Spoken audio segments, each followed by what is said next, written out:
राम राम मंडळी. कलम 302 विलॉग या आपल्या मराठी चॅनलमध्ये आपलं स्वागत आहे. मला आहे ना लय बोलायचं असतं तुमच्या संग. काय होतं, थोडं आजाराचं स्वरूप गंभीर आहे, पण ते किरकोळ विषय.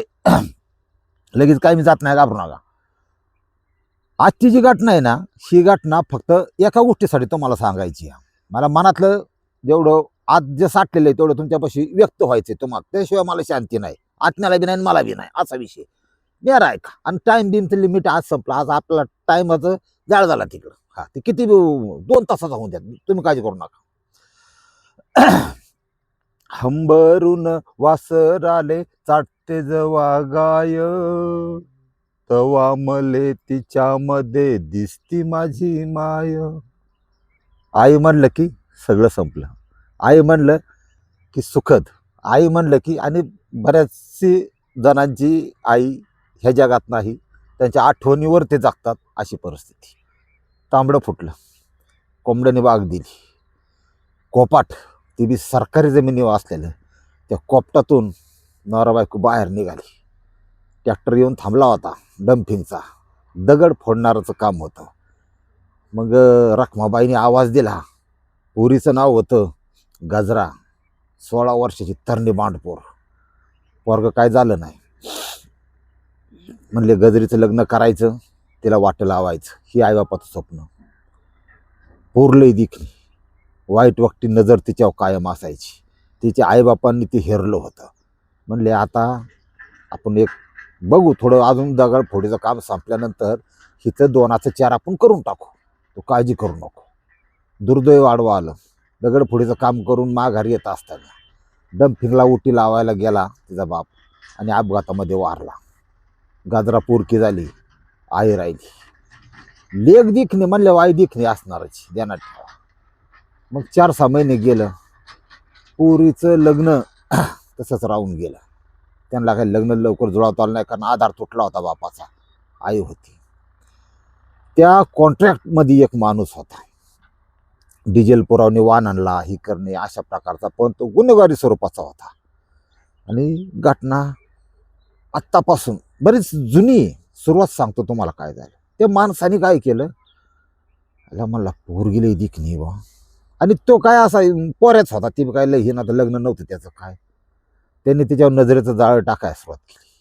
स्वप्न दाखवलं, गजरे मायाशी लग्न करशील का, फुलासारखी सांभाळीन तुला. हां, आता ती वय असतं, शिक्षण नाही, एक तर तिला पहिली सुद्धा गेली नाही कधी, आणि शरीर असतं, शरीराची भूक असती. ती गजरी कुठंतरी त्याला बाळली. जवळ गेली, त्याने मिठीत घेतली, त्यांनी तिच्यावर शारीरिक संबंध केले.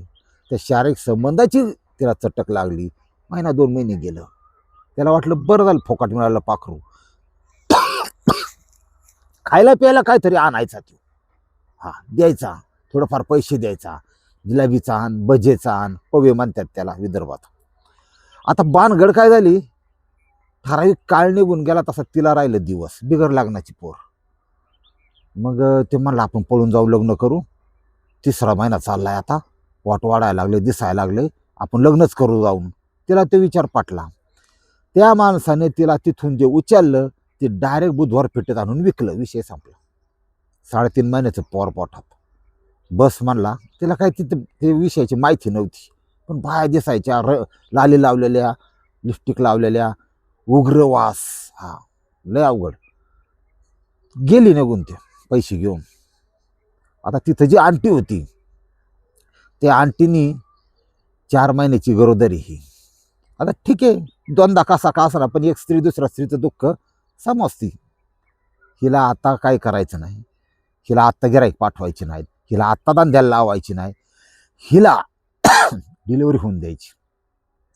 म्हणली हे बघ, मला बी लेख नाही, लय दुनियानं आलाय की तुम्हाला सांगतो.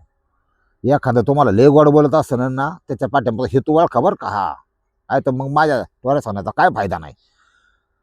मला लेख नाही, काय नाही, तू माझी लेखच आहे बसून. मी तुझा सांभाळ करीन, तुझ्या पोराला शिक्षण देईन, तू काळजी करू नको, असं नको. हिला आधार वाटला. आणि हे जे बाकी करायचं का, तुला अजिबात काय करायचं नाही, तुला तू माझी लेखच मानलेली, अशी ती दिलासा दिला. शिक्षण नसल्यामुळं हे कार्यक्रम होते, देण्यात ठेवा. त्यामुळे बाबासाहेब आंबेडकर यांनी शिक्षणाचं महत्त्व सांगितलं, लोक ऐकत नाही हो. कुणी अडाणीच नाही पाहिजे. तुम्हाला सांगतो, आपली जेवढी क्षमता आहे ना तेवढी शिकायचं. शिक्षण झालं ना की तिसरा डोळा येतो, ज्ञान ते तुम्हाला पुढचा कसा करू, काय बोलतोय, कसा, सगळं कळणार आहे. तुम्ही वाचन करू शकता. ध्यानात ठेवा शिक्षणाचा फायदा. हा, काय नुसता पेपर जरी वाचला, शेळा असू दे बा, तरी फायदा आहे. हा, कालचा आज वाचा, पैसे नसले तर, पण वाचा. आता इथं झालं, डिलिव्हरी झाली, सांभाळलं सगळं, तिला खुश. जसं तिला सुंदर असा गोंडस मुलगा झाला, आई येते, म्हणली याचा व्यवस्थित सांभाळ करायचा, सगळे व्यवस्थित काय झाले. आता वली बाळा तीनला काही कोण पाठवित नाही. झालं 2-3 महिने झालं, 3 महिन्याचा मुलगा झाला, सुदृढ झाला, चांगला, सगळा बिपितच बुधवारपेठेत. आता ती तिच्यावर झालेला खर्च हिच्या डोक्यात होतं, कारण जग पैशावर चालतं महाराज सगळं. आता म्हणलं हिला गिराईक पाठवावं, हे धंद्यात उतरवायची कशी. मग तिने तिला सायकोलॉजिकल प्रेशर हा एक प्रकार असतो, तो टाकायला सुरुवात केली. तुमचं मन जसा विचार करते, तुमचं मन डायव्हर्ट कसं करायचं, दुसरीकडे कसं वळवायचं, याला म्हणतात सायकोलॉजिकल प्रेशर. तिने त्याला सांगितलं, काय सोन्यासारखा पोरगा आहे, सूर्याला म्हणते उगू नको, चंद्राला म्हणते मावळू नको, असं पोरगा आहे. तुझ्या पाठीमागं ना पैसा, ना इज्जत जाखायला तुझ्याकडे कपडे, ना राहायची व्यवस्था, आणि बाहेरचं जग असं आहे, कुठं जाशील जाऊन जाऊन.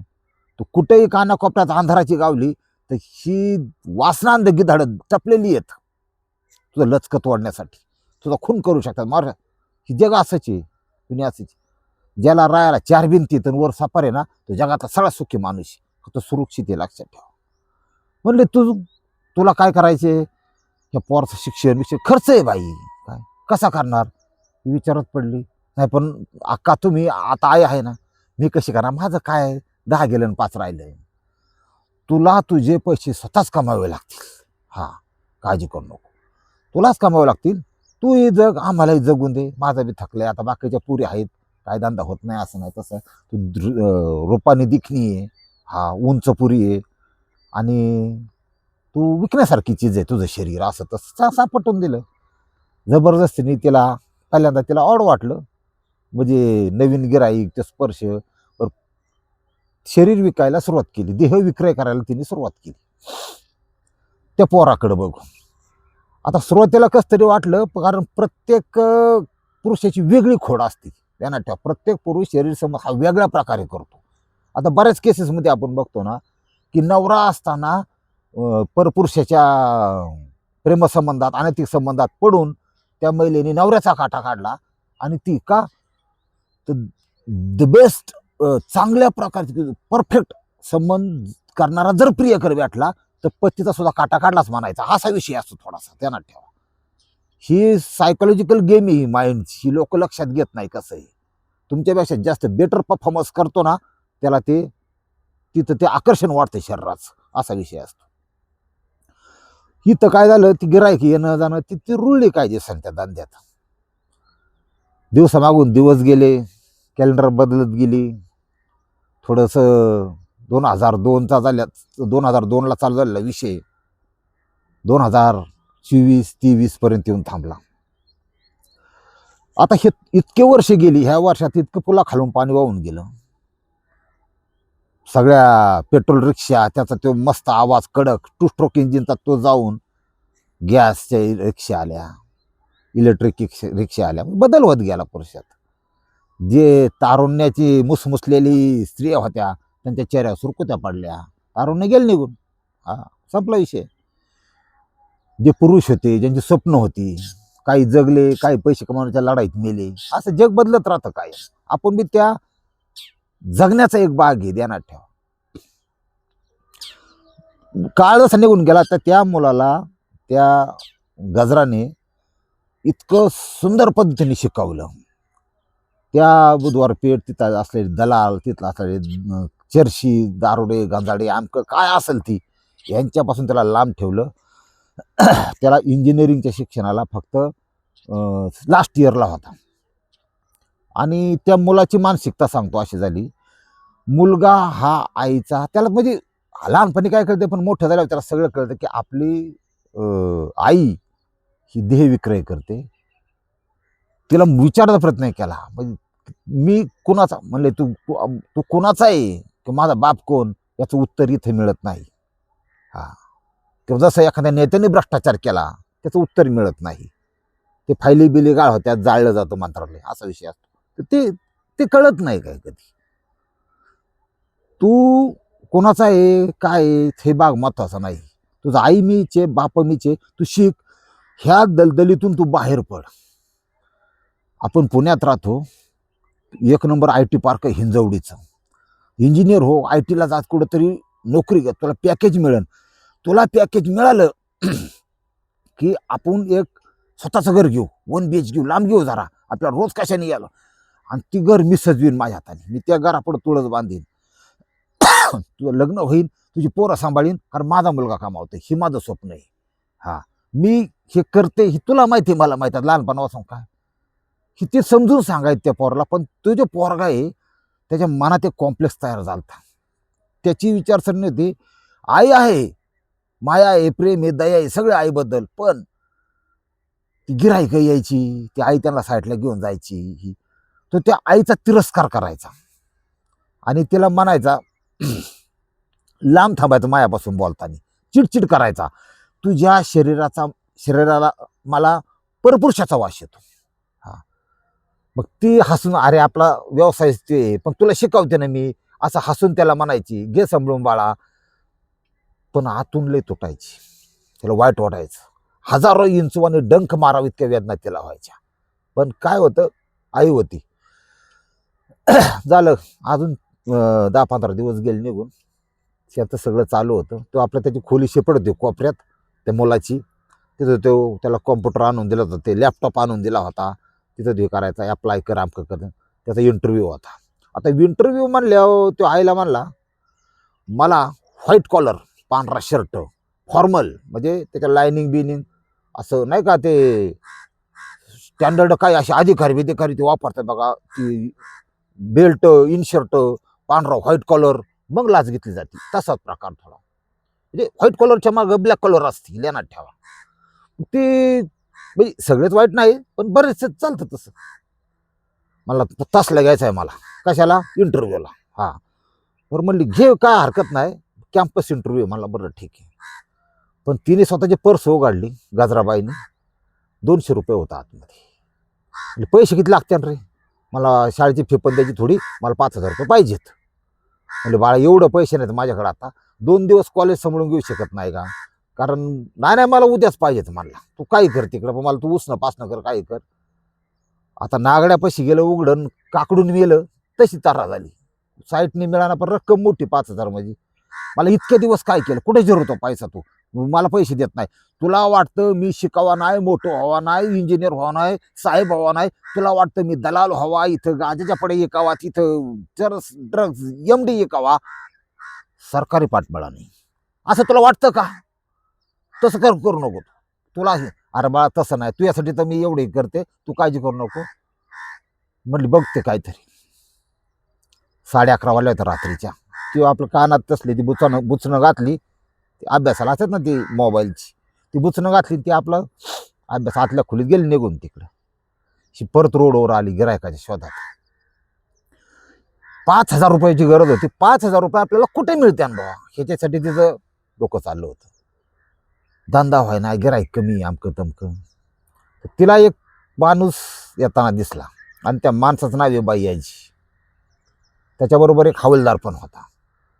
बाईयाजी त्या पेठेमध्ये सर्वात प्रसिद्ध माणूस होता. प्रसिद्ध म्हणजे का, या असं वाकडी तिकडे काम करणार, पण त्याला त्याची जी भूक भागवण्याची शरीराची, तो त्याचा विकृत होता. तो कुठलीही मुलगी महिला त्याला शरीर संबंध देतच, पैसे तो म्हणून तेवढे द्यायचा, पण त्याच्या पद्धतीने. मी सांगितलं काय तुम्हाला, नुसतं स्त्रियांना नावं ठेवून उपयोग नाही, किंवा ही वाईट आहे तिचं असं झालं.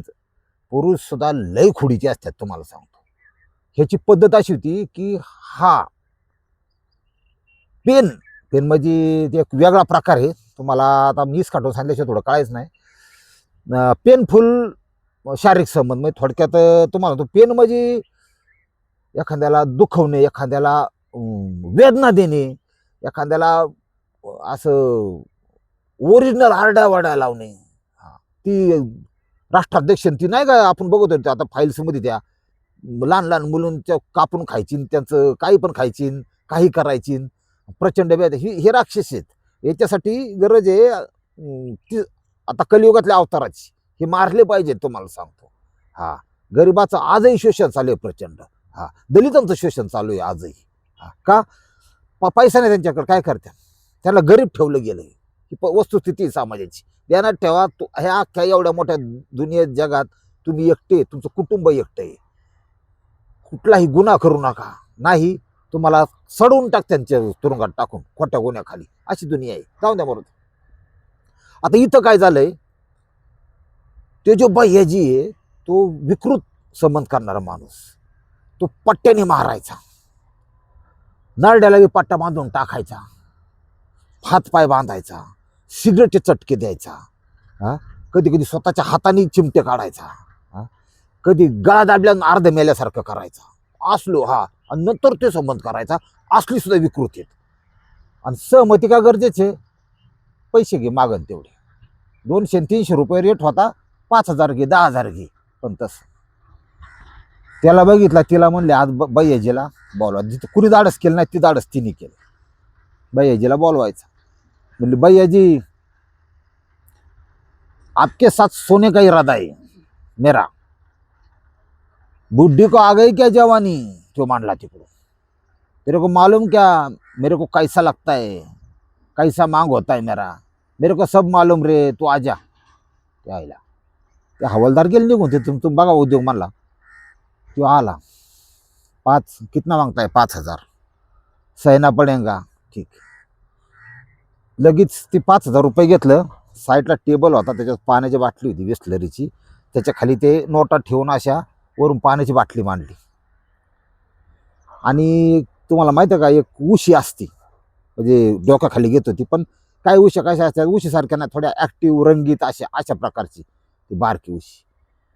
ती बारकी उशी ती नग्न झाली, पूर्ण झोपली, आणि ती उशी स्वतःच्या तोंडावर तिने दाबून धरली नाकाव. का कितीही वेदना झाल्या तरी आपल्या इथून आवाज नाही निघाला पाहिजे. आपण जर विवाळलो, आवाज आला तर मुलगा जागा होईल किंवा काय होईल. पोराला नोकरी लागली पाहिजे, 5,000ची गरज होती. मग हे नरपशु फिरणारे उघडे नागडे, तुम्हाला माहिती आहे नरपशु कसे असतात, जे संपवायला पाहिजे ऑलरेडी. आता ह्या माणसाची लोक लय लोक झाले तुम्हाला तो महाराष्ट्रात 12 कोटी झालेत. हा, मी म्हणतो 5-50 लाख ठोकले तरी काही फरक पडत नाही, पण ती अशक्य कुठली गोष्ट आहे, ही आपल्या मनाच्या वल्ग नाहीत, लक्षात होत नाही, ते होत नाही. त्यांना उलट आपल्याच ह्याच्या पैशाने तुरुंगात खाऊ पिऊ घातला जातं, आणि बरेचसे 80% तर बाहेर फिरतात. कोण व्हाईट कॉलर आहे, कोण खाकी कॉलर आहे, कोण वर्दी कॉलर आहे, कसल्याही कॉलरमध्ये हे राक्षस फिरतात. आता त्यांच्या संपर्कात येऊ नका, त्यांच्यापासून लांब राहा. त्यांनी त्याच्या संबंधाला सुरुवात केली, चटके दिले, हातपाय बांधले, गळ्याला पट्टा बांधला, पट्ट्याने मारहाण केली, अर्ध मेलं केलं नरड दाबून. आणि 12-12:15 वाजता चालू झालेला विषय 3च्या आसपास तो नराधम शांत झाला, आणि तिचा रक्ताळलेला देह सोडून पांघरून घातलं, निघून गेला.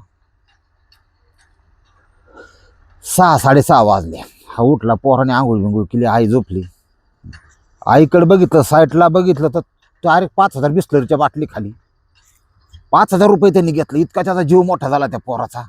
मला आईने माझं काम केलं, बरं झालं बाबा, मी आता नवीन ड्रेस घेतो. त्यांनी काळे मस्तपैकी असे चमकदार शूज घेतले, बूट, बेल्ट, ही गुळगुळीत गुठून दाढी केली, सगळं व्यवस्थित. आणि शिकलेलं पोरग होतं, त्याला काय सांगावं लागत नाही, एकदम फर्स्ट क्लास. आपण कुठून येतोय काय ह्याच्याशी काही संबंध नाही. कॅम्पसला इंटरव्ह्यू पास झाला ना पास. 8,30,000 रुपये त्याला पॅकेज वार्षिक. सुरुवात फार चांगली होती, छान होती. 8 लाख म्हणजे बघा तुम्ही, आता वार्षिक 12 महिन्याला चांगलं झालं. सिलेक्ट झाला. पेड्याचा पोडा घेतला, पावशेर अर्धा किलो. मला आपण आईला देव घालतो सगळ्याला. माझं स्वप्न पूर्ण झालं. ह्या नरकमयी जीवनातून मी बाहेर पडलो आज. आता हिंजवडी नोकरी, मग ते लवळे बिवळे गाव आहे तिथं कुठंतरी थोडं लांब स्वतःचा 1 BHK घेतो, फ्लॅट बुकच करतो, असंच करतो. आणि आईला सन्मानाने तिथं नेतो. तो घरी आला, तरी शांतता होती, 10-5 बाया होत्या. गेला, आई झोपलेली अजून. मग ती बाकीच्या बाया आल्या, त्यांनी सांगितलं आई ह्या जगात नाही, ती रात्रीच मरून पडली. या येड्याचा पुढा खाली पडला आणि त्याला ती पोस्ट लक्षात आली की आईचा पाठण बघितली, त्याच्यावर मारणाची वन ही काळं निळं. बऱ्याचशा गोष्टी जगात कळत नाही बरं का. हा, ते प्रेसवाले तसलं काय नाही, ते होतं तर बरोबर सगळं गाडून जात. लाखो लोक मेलेत अशी, पुरून टाकली, मारून टाकली, गायब केली. असंच आहे या जगात. तुम्ही मी लय बोलत नाही, नको आपल्याला गायब करायचे भाऊ, काय डोक्याला ताण, आपलं बरं टूर सांगायला. ती तसं बघितलं, त्याचं आईने आपल्यासाठी काय केलं त्याची त्याला जाणीव झाली. आणि तिच्या आईच्या जवळ एक चिठ्ठी होती. ती म्हणली, तुझं अगदी बरोबर आहे, ही क्षेत्रच असं आहे, ही वेदना अशी आहे, हे दुःख असं आहे, मी स्वतःहून आले नाही रे, मला विकलं गेलं, जाऊन दे. आणि तू मला माहिती आहे तुला नोकरी लागणार आहे, तू साहेब बनणार आहे. मी तुझी आई बनून तुझी सेवा नाही करू शकले, तुमच्या प्रपंचात आडवी नाही येऊ शकले, तरी मी तुझ्या पोटी जन्माला येईन, मुलीच्या रूपाने येईन. दुसरी गोष्ट, मला हे अशक्य, आणि मला अजिबात खांदा वगैरे देऊ नको. म्युन्सिपाल्टीची सोय असते सरकारी, ते देऊन ते आपलं फुकून टाकी, एक चिठ्ठी टाकून ते ससून हॉस्पिटलला ते आहे बघा, ते 2 आहेत, लाईटीवर मारून जाळण्याचं ते, हे त्याच्यात जाळून टाकते, तू काय देऊ नको. शनी सुन्न विचार, त्याचं डोकं बधीर झालं. आईचा देह पुढं पडला होता नग्न अवस्थेत. बाकीच्या बायाने सांगितलं, म्हणले पोलीस केस बेस काय नाही, जाऊन द्या गाडी. हंबरून वासर आले चाटते जवा गाय, तवा मले तिच्यामध्ये दिसती माझी माय. एवढं आईचं महत्व आहे. त्याने स्वतः मला तशी जाणार नाही, ही बेवारच नाही, ही बेवारच नाही, हिला मी खांदा देणार. त्यांनी मडकही धरलं, विधिवत तिचा खर्चही केला, सगळं गेलंय. आणि तिला अंतर्धानात ती विलीन झाली. अशी आई तुमची, माझी, सगळ्यांची. ह्या आईसाठी मला ही स्टोरी सांगायची होती. रामकृष्ण हरी माऊली.